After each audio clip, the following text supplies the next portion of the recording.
Quem é que vence o mundo? Somente aquele que crê que Jesus é o Filho de Deus.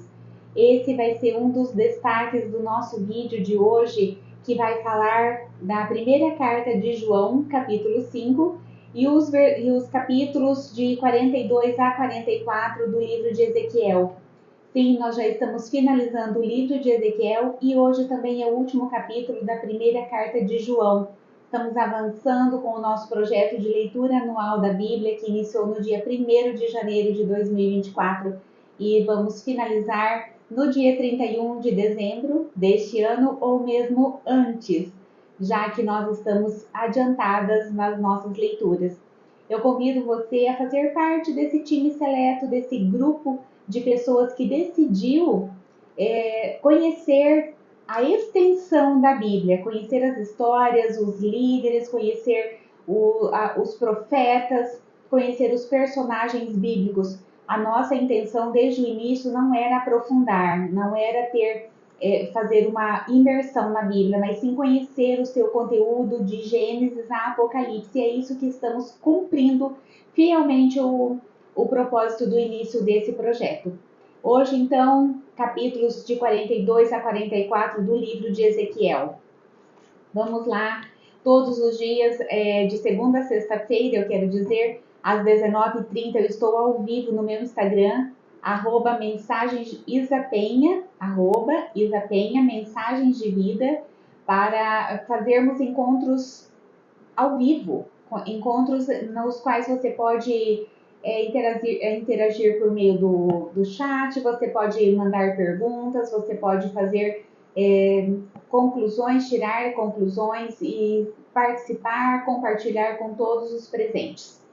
Vamos lá, hoje o capítulo 42 trata ainda das medições do templo. Você que não está acompanhando todos os dias, desde o capítulo 40, Ezequiel está tendo visões acerca das medições do templo, que Deus, em seu espírito, o leva para um monte alto em Israel, do qual ele vê uma cidade, que parecia ser uma cidade, porque ele vê prédios, e ele é levado até um local onde um homem que é parecido de bronze faz medições de um templo.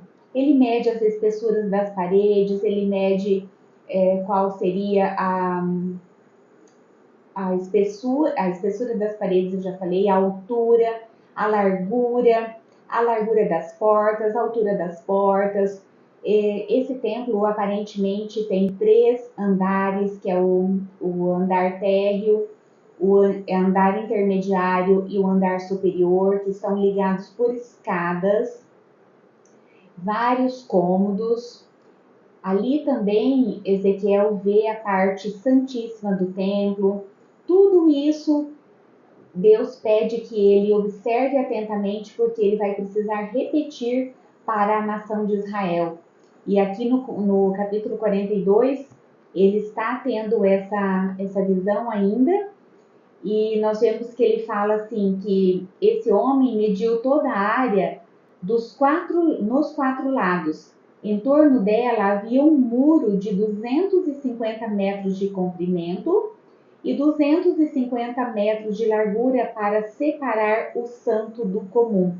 Essa vai ser a ideia aqui do próximo capítulo, do capítulo 43, que Deus vai apresentar essa diferença, esse distanciamento que Deus quer estabelecer entre a nação, entre o comum do santo, que é o seu templo, que é a habitação. Deus vai dizer, ele vai mostrar o templo para Ezequiel e dizer: é aqui que a planta dos meus pés pisam, é aqui que eu vou estabelecer o meu trono.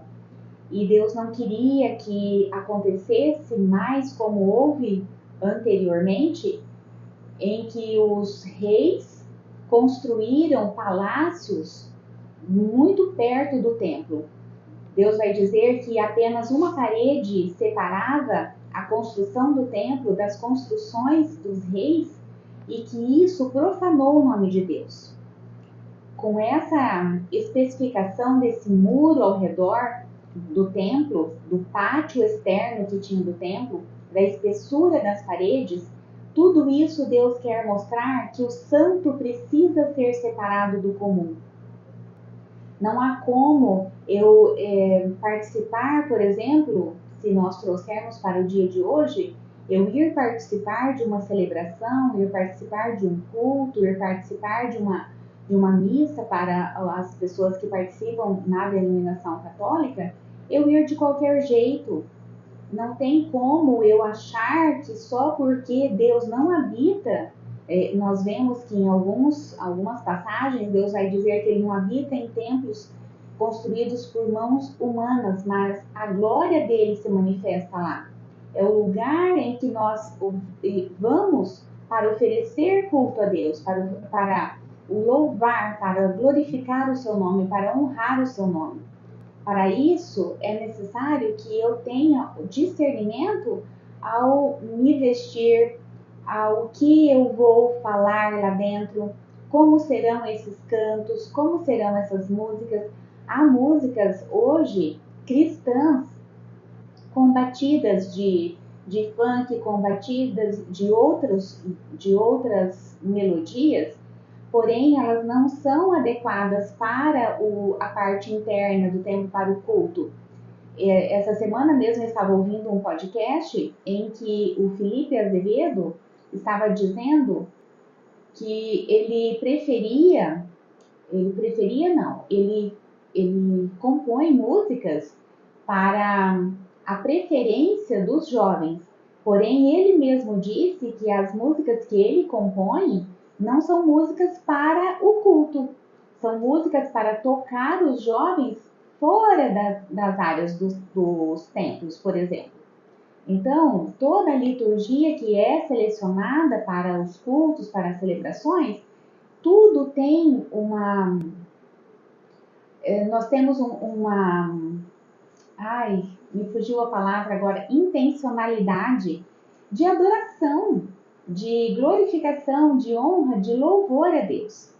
E aqui Deus vai deixar bem claro isso, que quando o profano invadiu o santo, é que houve a ira dele. Nós lemos anteriormente, não me lembro qual é o capítulo de Ezequiel mesmo, que Deus levou o profeta Ezequiel para uma visão no templo lá de Jerusalém antes da queda, e as pessoas estavam adorando ídolos, adorando o sol dentro do templo, porque Deus até disse para Ezequiel, eles pensam em sua mente, Deus não nos vê aqui. Inclusive, haviam algumas mulheres que elas estavam cheirando plantas alucinógenas dentro do espaço do templo. E aqui, nesse capítulo 42, fica bem claro que Deus tem a intenção de a glória dele, inclusive agora no capítulo 43, nós veremos que a glória dele retorna para o templo, porém, ele deixa bem claro isso, que haverá umas câmaras que seriam os quartos, como se fossem quartos, que os sacerdotes, quando eles saírem do serviço do templo, eles vão deixar aquelas roupas de serviço do templo lá. Eles não vão sair com as roupas que são utilizadas ali no lugar santo e santíssimo, eles não vão sair dali para fora do templo com aquelas roupas, eles vão fazer a troca de roupas ali. E se há todo esse cuidado da parte de Deus na construção do templo, por que nós não haveríamos de ter esse cuidado em relação às coisas de Deus?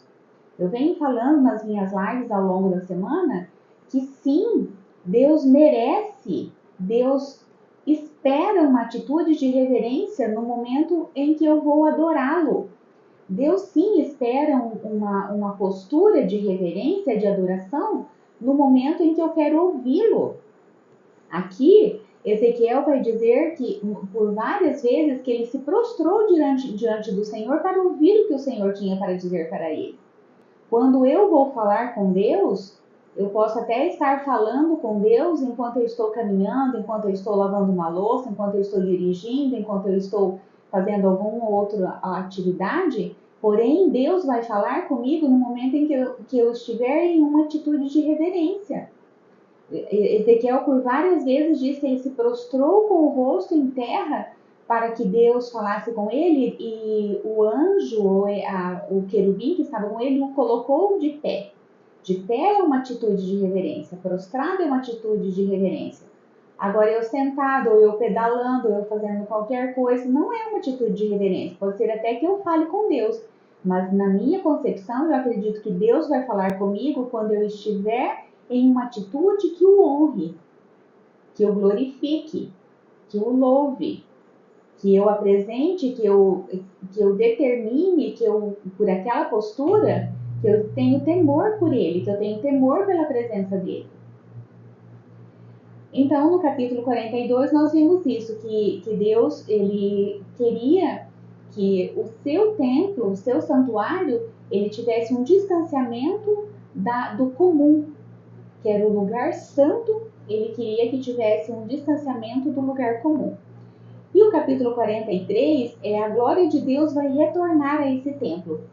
A visão que tive, assim diz Ezequiel, era como a que eu tivera junto ao rio Quebar. No início do livro ele vai contar que ele foi levado, arrebatado para as margens do rio Quebar, que foi onde ele viu a glória de Deus que vinha como uma tempestade, e a iluminação era como se fosse de arco-íris. Ele disse que o que ele viu agora também foi semelhante a que ele tivera junto ao rio Quebar. E me prostrei com o rosto em terra. A glória do Senhor entrou no templo pela porta que dava para o lado leste. Então o Espírito pôs-me em pé. Ele estava prostrado e o Espírito o colocou em pé e levou-me para dentro do pátio interno. E a glória do Senhor encheu o templo. Então nós vimos que anteriormente a glória de Deus havia deixado o templo quando eles estavam fazendo aquela adoração a outros deuses, ao sol. A glória de Deus acompanhava os querubins. A glória de Deus não ficava no templo. Onde os querubins iam, a glória de Deus os acompanhava. E agora já Ezequiel tem uma visão da glória de Deus voltando lá para o templo. E Ezequiel ouviu assim: Filho do homem, descreve o templo para a nação de Israel, para que se envergonhe dos seus pecados. Olha só. Descreva o templo para a nação de Israel, para que se envergonhe dos seus pecados. Que eles analisem o modelo e, se ficarem envergonhados por tudo o que fizeram, informe-os acerca da planta do templo, sua disposição, suas saídas e suas entradas, toda a sua planta e todas as suas estipulações e leis. Ponha essas coisas por escrito diante deles, para que sejam fiéis à planta e sigam,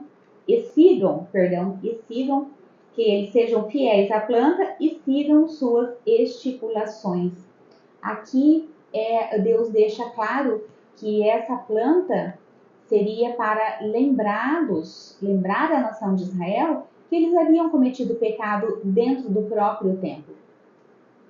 E Deus vai dizer que é para essa planta ser copiada, se fosse o caso, com todas as suas medidas, com todas as suas estipulações. Estipulações essas que nós veremos com um pouquinho mais de detalhes no capítulo 44, que ele vai tratar acerca do sacerdócio, que aqui é que ele vai falar que pela porta que Deus entra é para manter-se trancada, que ninguém vai passar por aquela porta. E também a respeito da roupa, que era para eles deixarem as roupas lá naquelas câmaras e seguirem com roupas diferentes para fora do templo. Capítulo 44, então, a ideia é instruções acerca do sacerdócio e serviço no templo.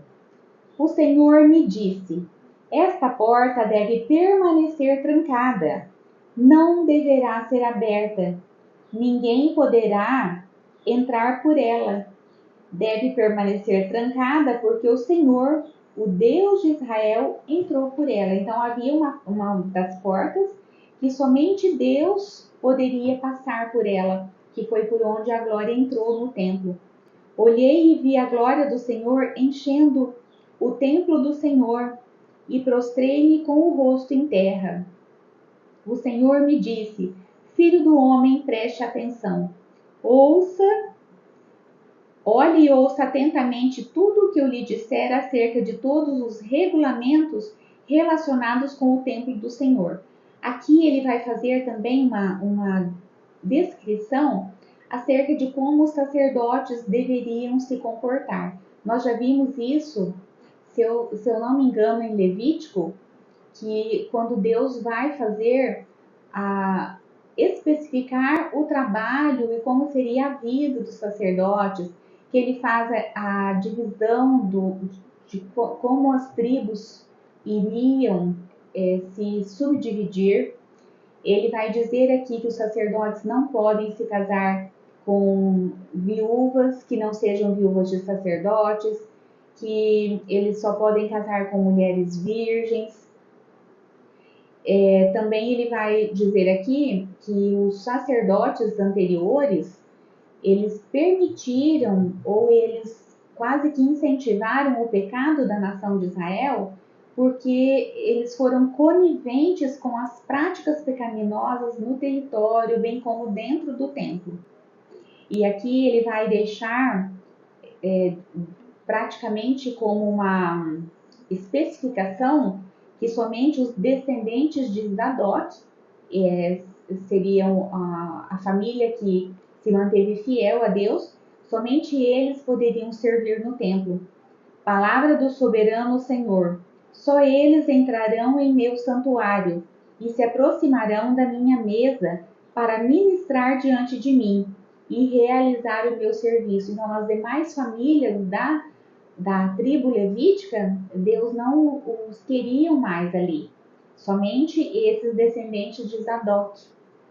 E ele também vai dizer que quando eles vão manter os turbantes na cabeça ali durante o serviço, eles vão usar calções de linho, eles não vestirão nada que os faça transpirar. E quando saírem para o pátio externo onde fica o povo, tirarão as roupas com que tiverem ministrado e as deixarão nos quartos sagrados e vestirão outras roupas. Eles não deveriam rapar a cabeça, nem deixar o cabelo comprido, ou seja, eles deveriam manter esse cabelo sempre alinhado, sempre amparado. Eles ensinarão ao meu povo a diferença entre o santo e o comum, e lhe mostrarão como fazer distinção entre o puro e o comum.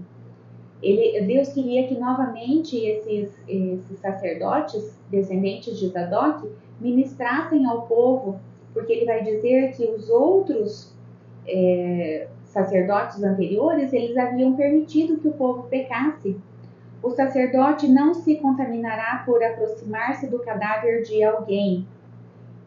Essa lei, esse regulamento também já havia lá no início. Só é permitido um sacerdote chegar próximo a um cadáver, a uma pessoa morta, se essa pessoa for filho, esposa, pai, irmão. Porém, outras pessoas não, porque isso faria com que eles ficassem contaminados. E mesmo sendo o cadáver de pessoas da família, eles teriam que se purificar ainda durante 7 dias.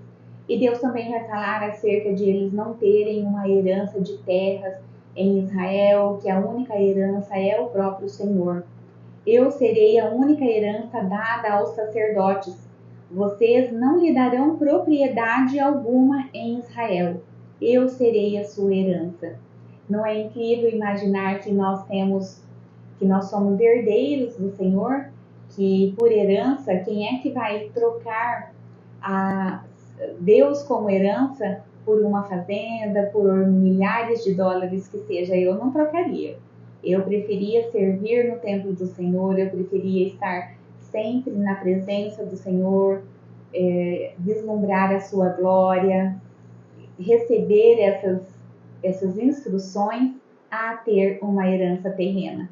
Porque nós sabemos que as heranças aqui, a traça e a ferrugem corroem, os ladrões roubam, porém a graça de Deus, porém a presença de Deus, nada nos tira, e é essa herança que nós devemos perseguir. Isa, é errado ser rico e ter herança? Não, não é errado. O que eu não posso é dar preferência para a herança terrena e esquecer a minha herança eterna. O que prevalece, o que deve prevalecer na nossa vida é a herança eterna e não a terrena. E assim, vamos finalizando os comentários acerca do livro de Ezequiel e vamos para o último capítulo do livro de João, da primeira carta de João, que hoje a ideia central do capítulo 5 é crer em Jesus e a esperança da vida eterna. Somente em Jesus nós encontramos a vida eterna. Somente Ele é o caminho, a verdade e a vida. Tudo que não for por Jesus, nada não nos interessa. Somente Jesus vai fazer com que nós sejamos glorificados e tenhamos a vida eterna. Aqui, João, já no versículo 9, é o meu ponto 1, vai dizer que Deus mesmo testemunha do próprio Filho. Nós aceitamos testemunho dos homens, mas o testemunho de Deus tem mais valor, pois é o testemunho de Deus que ele dá acerca de seu Filho. Quem não crê em Deus o faz mentiroso, porque não crê no testemunho que Deus dá acerca do seu Filho. O que isso quer dizer? João pessoalmente conviveu com Jesus. João foi o único apóstolo que esteve na crucificação de Jesus, que esteve aos pés da cruz. João também viu a transfiguração de Jesus, porque ele estava presente. Foi Pedro, João e André que estavam lá no monte quando Jesus foi transfigurado, e que também foi possível ver Elias e Moisés. E nesse momento ele ouviu da nuvem também, tal como Pedro, que Deus falou audivelmente: "Este é meu filho amado, em quem me comprazo". Por isso é que João vem dizer que Deus é testemunha da verdade, que o testemunho de Deus tem muito mais valor do que testemunho de homens. Ele diz assim: "E este é o testemunho: Deus nos deu a vida eterna". Como que Deus nos deu a vida eterna? Por meio de Jesus. E essa vida está em seu Filho. Quem tem o Filho tem a vida. Quem não tem o Filho de Deus não tem a vida. Quer dizer, nós só temos vida eterna, nós só temos vida, inclusive aqui na Terra, se nós estamos em Jesus. Ninguém de nós pode dizer que está vivo, verdadeiramente vivo, se vive longe do Espírito Santo, se vive longe de Deus, se vive longe de Jesus. Você pode estar respirando, você pode ter sensibilidade na sua pele, sensibilidade nos seus nervos, você pode ouvir, falar, ver, porém verdadeiramente vivos, verdadeiramente amantes da vida, verdadeiramente com paz interior, se você estiver em Deus. Caso contrário, minha amiga, meu amigo, meu irmão, minha irmã, caso contrário, você só está respirando, porque a vida mesmo só há quem está em Cristo Jesus. Do contrário, nós só somos seres humanos. O nosso espírito não está conectado com a sua fonte de santidade, que é o próprio Deus. Quem me conecta com Deus, quem me conecta com o Espírito, com Jesus, é o meu ser espiritual. Por meio do meu físico, é claro. Mas quem é da mesma essência, o espiritual, o meu espiritual com o Espírito de Deus. Do contrário, eu não tenho essa conexão. Nós somos seres vazios quando nós estamos distantes de Deus, distantes da sua palavra, distantes de Jesus, que nós não temos comunhão com o Espírito Santo. Tudo isso nos mantém apenas respirando. No ponto 2, o objetivo da carta de João, ele vai dizer aqui no versículo 13: "Escrevi estas coisas a vocês que creem no nome do Filho de Deus". Então, essa carta não foi escrita para pessoas pagãs que não criam em Jesus. Não. Escrevi essas coisas a vocês que creem no nome do Filho de Deus, para que saibam que têm a vida eterna. Nós temos a vida eterna. Por quê? Porque nós cremos em Jesus. Só que eu preciso crer no Jesus, no Messias, não só no Jesus histórico. Eu já falei isso com vocês nas lives durante a semana. Quem não me acompanha lá no Instagram, me segue lá, @IsaPenha Mensagens de Vida, que de segunda a sexta-feira às 19h30 eu entro ao vivo e faço as lives do devocional diário lá nesse horário. É meia hora, é igual os vídeos daqui. Começa às 19h30, quando é 20 horas, 20 horas e 2, no mais tardar 20 horas e 5 minutos, nós já terminamos. E eu venho falando ao longo da semana que o grande objetivo de João é mostrar que eu sou salva e eu tenho a vida eterna se eu creio em Jesus, no Jesus Messias, se eu obedeço a Deus e se eu amo meu irmão. Esses 3 pré-requisitos são indispensáveis para que eu tenha vida eterna. E aqui João vem dizer que ele escreveu essas coisas para que nós saibamos que nós temos a vida eterna. A partir, então, de crer que Jesus é o Messias, é o Filho de Deus, que se eu obedeço a Deus, aos seus mandamentos, às suas leis, e também se eu amo meu irmão. Não há como, aqui nós vimos no final do capítulo 4 de ontem, que João diz assim, quem não ama o seu irmão a quem vê, não pode amar a Deus a quem não vê. Então, se eu vejo meu irmão, se eu sei que ele está aqui, eu converso com ele, eu não amo, como é que eu vou amar a Deus se eu não vejo? E Deus também não vai fazer questão de se mostrar a você nem a mim para que nós creiamos nele.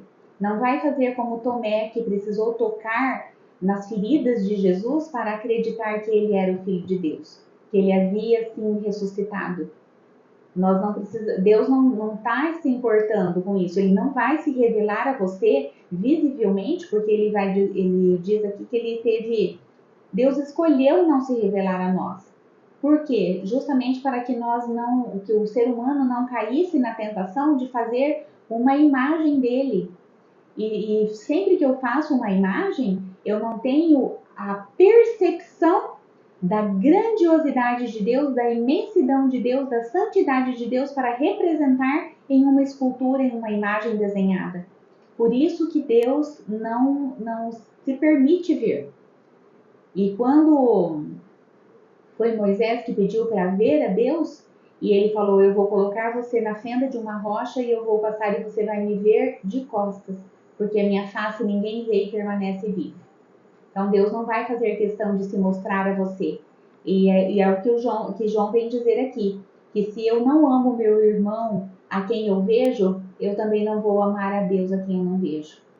E tudo que fizermos, Jesus mesmo disse, tudo que fizerdes a um desses pequeninos é a mim que fazem. Então, se eu faço o bem para o meu irmão, se eu amo o meu irmão, é a Deus e a Jesus que eu estou fazendo. E por último, os que estão em Deus recebem entendimento para conhecer o verdadeiro. Sabemos que somos de Deus e que o mundo está sob o maligno.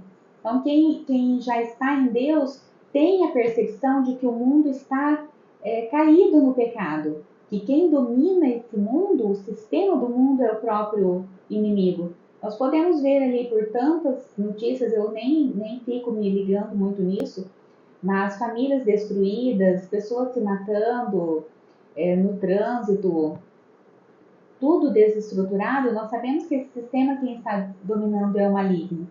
E sabemos também que o Filho de Deus veio e nos deu entendimento.